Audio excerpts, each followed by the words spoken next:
අද දිනේ මම පැහැදිලි කිරීමට බලාපොරොත්තු වන්නේ 11 ශ්‍රේණිය පාසල් පෙළ පොතේ reading is fun කියන පාඩමයි.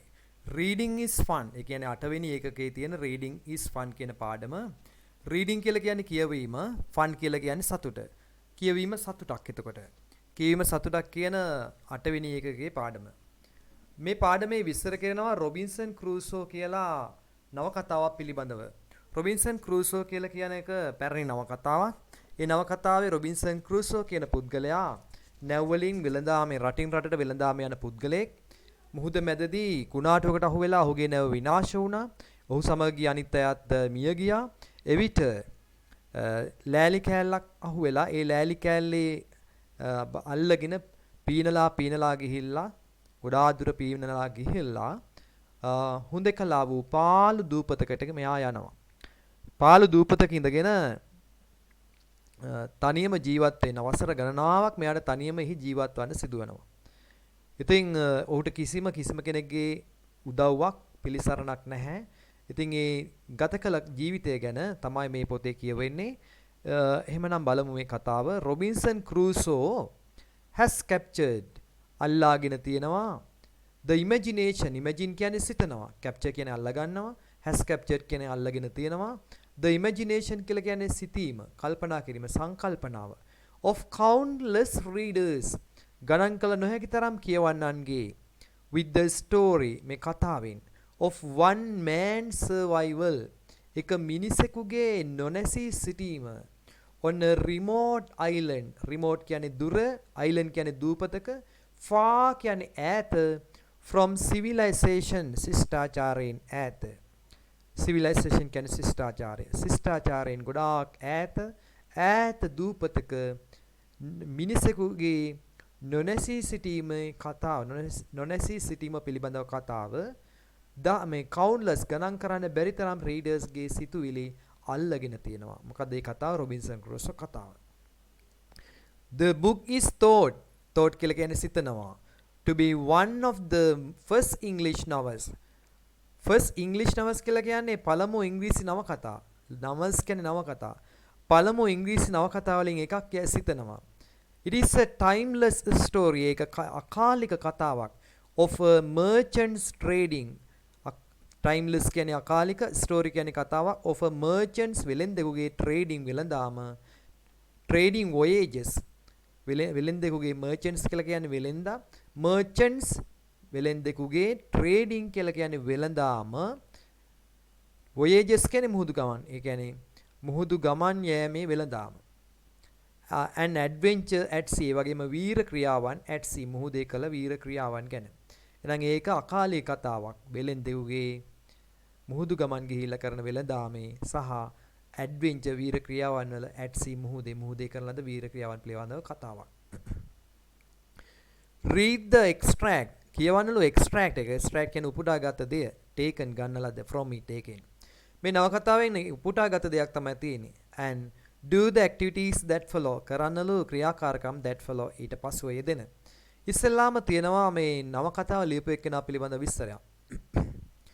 Daniel Defoe කියන එක්කෙනා was born ඉපදුනේ in 1660 1660 in London, England. එංගලන්තයේ ලන්ඩන් වල.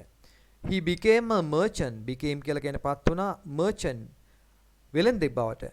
and participated සහභාගී වුණා in several businesses කිහිපයක් ව්‍යාපාරවල. He was also a prolific political pamphleteer. He was a also එමෙන්ම prolific කියන්නේ සාර්ථක, political කියන්නේ දේශපාලන, pamphlet කියන්නේ පත්‍රිකාවට, pamphleteer කියලා කියන්නේ පත්‍රිකා ලියන කෙනෙක්. එහෙනම් සාර්ථක දේශපාලන පත්‍රිකා ලියන්නෙක් බවටත් පත් වුණා. late in his life කියන්නේ ජීවිතය. late in his life කියන්නේ ඔහුගේ ජීවිතයේ පසු කලයක. he turned his pen. ඔහු හැරෙව්වා ඔහුගේ පෑන to fiction ප්‍රබන්ධ කතාවලට. and wrote Robinson Crusoe. ලිව්වා Robinson Crusoe කියන කතාව. one of the most widely read. one කියලා කියන එකක් most widely read බොහෝ පුළුල් ලෙස කියවන ලද and influential බලපෑමක් ඇති කරන. ඒ කියන්නේ කියවන්නාට යම්කිසි බලපෑමක් සිතට ඇති කරන novels නවකතා බොහෝ බලපෑමක් ඇති කරන ලද බොහෝ පුළුල්ල කියවන ලද කතාවක් ඒක. of all time මුළු සෑම කාලෙටම. එහෙනම් සෑම කාලෙකම බොහෝ බලපෑමක් ඇති කරන බොහෝ පුළුල් ලෙස කියවන ලද කතාවක් මොකද්ද? Robinson ක්‍රූසෝ. Defoe died in 1731. Defoe මැරුණා 1731 දී. හොඳයි එහෙනම් මේ උපුටාගත් කොටස අපි බලමු. My thoughts මගේ දැන් මෙයා ගිහිල්ලා පාළු දූපතක තනිවල ඉන්නකොට යාට හිතෙන ගොඩාක් සිතුවිලි එනවා. My thoughts මගේ සිතුවිලි were now then wholly සම්පූර්ණයෙන්ම employed යෙදිලා තියෙන්නේ about securing myself about ගැන securing ආරක්ෂා කිරීම ගැන about myself මාං ගැන මාව ආරක්ෂා කිරීම ගැන. එහෙම නැත්නම් either savages එහෙම නැත්නම් savages ලගෙන් ආරක්ෂා වීම ගැන.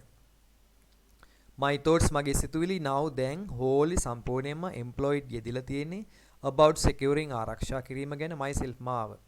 Against එරෙහිව either savages ලගෙන් ආරක්ෂා වීම if any should appear if කියලා කියන්නේ නම් any කියන්නේ එකෙක්වත් should appear කියන්නේ පැමිණුනොත් ආවොතින් appear කියන්නේ පහළ වෙනවා කියන එකයි.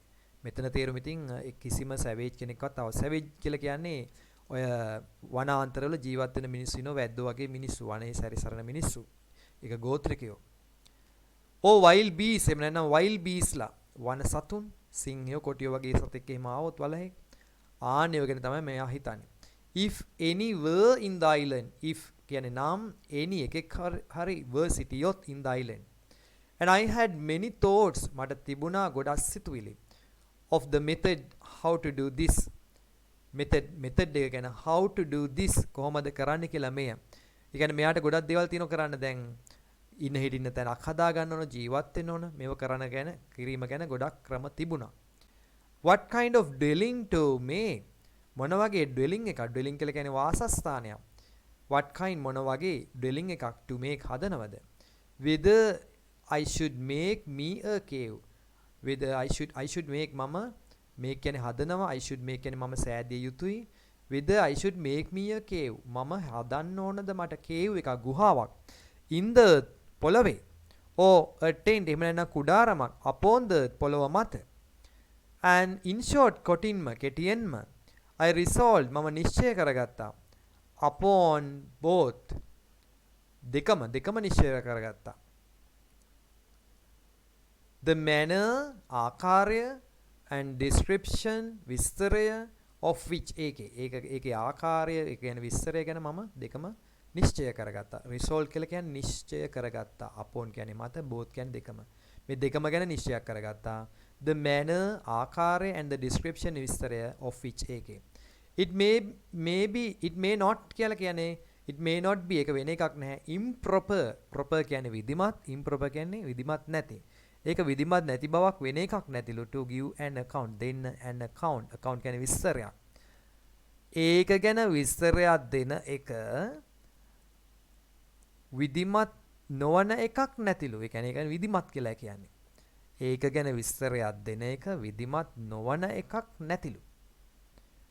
එවැනි වාක්‍ය රටාවක් තමයි මේ නවකතාව ලියපෙකන භාවිතා කරලා තියෙන්නේ. ඒ කියන්නේ කැමැති නැත්තේ නැහැ කියන්නේ කැමැති නැත්තේ නැහැ කියන්නේ කැමැති කියන එකනේ. අන්න එවැනි වාක්‍යයක් මෙතන තියෙනවා.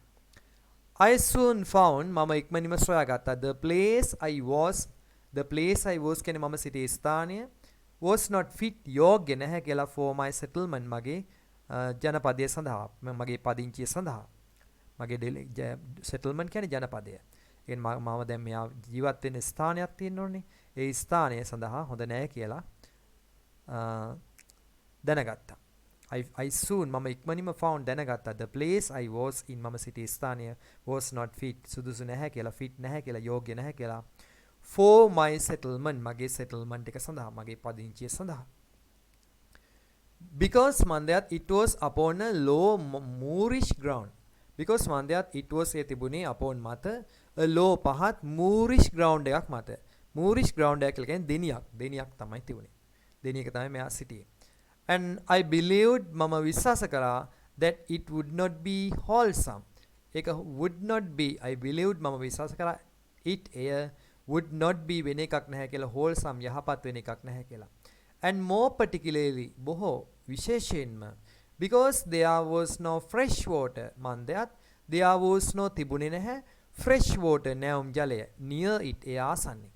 So ඉතින් I resolved to මම resolve කරා නිශ්චය කළා to find a more healthy මෙතන resolve to කියලා කියන්නේ තීරණය කළා කියන අර්ථයක් ගන්න පුළුවන් to find a more healthy and more convenient spot of ground මම තීරණය කළා to find සොයා ගන්න more healthy වඩාත් නිරෝගී කියන්නේ වඩාත් සෞඛ්‍ය සම්පන්න and more convenient වඩාත් පහසු spot of ground ස්ථානයක් හොයාගන්න මම තීරණය කළාලු වඩාත් යහපත් ස්ථානයක් හොයාගන්න I consulted මම සැලකිල්ලට ගත්තා several things දේවල් කීපයක් in my situation consulted කියන්නේ සැලකුවා සලකනු ලැබුවා several things දේවල් කිහිපයක් in my situation මගේ තත්වයේ which I found ඒවා මම සොයාගත්තා මම දැනගත්තා would be proper for me උචිත වෙයි කියලා proper කියන්නේ ගැලපෙනවා උචිත for me ඒවා උචිත වෙයි කියලා සිතුවා first health and fresh water පළවෙනි එක තමයි මම මේ සිතපු දේවල් first පළවෙනිම health සෞඛ්‍ය ගැන ඒ කියන්නේ ලෙඩ නොවි ඉන්න ඕන and fresh water නැවුම් ජලය I just now mention මම just මේ දැන් mention සඳහන් කළා දැන් මේ දැන් සඳහන් කළ දේ secondly දෙවනුව shelter from the heat of the sun දෙවනුව එක තමයි shelter සෙවණක් තියෙන්න ඕන from the heat of the sun හිරුගේ රස්නෙන් බේරෙන්න එපා heat කියන්නේ රස්නේ of the sun shelter කියන්නේ සෙවණ secondly දෙවෙනි එක තමයි shelter Sevana from the heat of the sun හිරුගේ රස්නෙන් Sevana thirdly security ආරක්ෂාව from the ravenous creatures කෑදර creatures ලගේ creatures කියන්නේ ජීවීන් ඒ කියන්නේ මේ සතේ මේ වනයේ ජීවත් වෙන්න පුළුවන් දිවියෝ කොටියෝ සිංහයෝ වගේ සතුන් වලස්සු ඒගොල්ලන්ගෙන් බේරෙන්න security ආරක්ෂාව from ravenous creatures කෑදර ජීවීන්ගෙන් whether man or beast whether එක්කෝ man එක්කෝ එහෙම නැත්නම් beastලත් වෙන්න පුළුවන් වන සතුන් වෙන්නත් පුළුවන් මිනිස්සු වෙන්නත් පුළුවන් fourthly හතරවනුව a view to the sea මේ දැන් මෙයා ගේ හදන තැන ගැන මේ ගේ හදන තැන ගැන සුදුසුකම් තමයි මෙයා කල්පනා කරන්නේ fourthly හතරවෙනි එක තමයි a view කියන්නේ දර්ශනය to the sea මුහුද පේන තැනක් වෙන්න ඕන that if God send any ship inside හදිසියවත් දෙවි කෙනෙක් එව්වොතින් දෙවියන් වහන්සේ එව්වොත් නැවක් පේන පැත්තකට මෙයා ඒතකොට දෙවියන් වහන්සේ විශ්වාස කරන කෙනෙක් ඒ නිසා මෙයා කල්පනා කරන මුහුද පේන තැනක ගිහින් හදන්න ඕන a view to the sea view කියන්නේ පේන තැනක් to the sea මුහුද පේන තැනක් වෙන්න ඕන that if God send any ship inside දෙවි කෙනෙක් එව්වොත් if කියන්නේ නම් දෙවියෝ එව්වොත් any ship කිසියම් නැවක් inside පේන තෙක් මානික දැන් නැවක් එව්වොත් මෙයා මොකද කරන්නේ මෙයාට පුළුවන් සංඥාවක් දෙන්න ඈත යන නැවට දැන් මෙයා ගොඩබිමේ ඉන්න බව ඒතොර නැව ඇවිල්ලා මෙයාව බේර ගන්නවා ඒතොර දෙවියෝ එව්වොත් නැවක් එහෙම I might not lose any advantage I might not lose මට අහිමි වෙන එකක් නැහැ lose කියන්නේ අහිමි වෙනවා I might not lose මට අහිමි වෙන එකක් නැහැ any advantage for my deliverance කියන්නේ නිදහස් වීම මගේ